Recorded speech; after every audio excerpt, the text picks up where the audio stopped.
เรื่อยก่อนเรื่อยๆระบายจะสาแต่ว่าตั้งใจมันก็เพิ่มขึ้นเนาะนั่งมาเก็บพักก่อนของเราเป็นคู่กันกันเลยเรียนพนักงานระบายจะสาเลยหมดเลยเสียดูพันละมันนี่เป็นมือสามัญดีเป็นมือสีบรรจบเป็นมือขอบงาม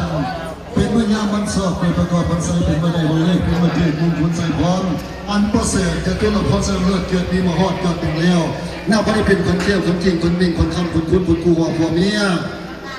ซึ่งเจ้าจำเป็นมานี้ทั้งเจ้าบ่าวสุขสันต์ในเจ้าสาว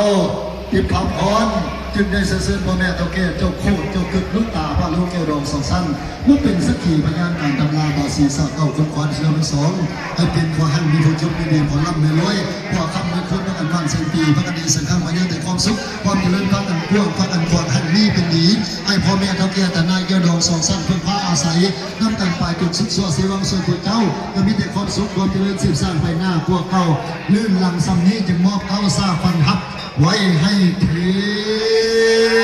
งสาธุแต่โอกาสต่อไปจะเป็นนาทีของพระราชไม่ลาบเนี่ยมาพบปะเชี่ยวฟ้าสักครั้งพระราชไม่ลาบ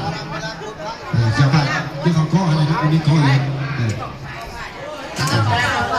อันนี้จะหาวัดสั้นกันเนี่ยเกี่ยวอะไรสักกันนะแต่นี้นะเคยนี่เขาเคยไม่ลาบ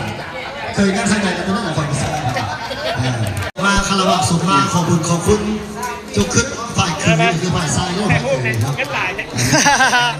จับเอาเลยจับไหมอันนี้แม่ยิ้มไม่ได้นี่ชาวมาให้ใหญ่แรงกันในความสัมพันธ์เราไปหมื่นปีก็ไม่ขาดมาซะ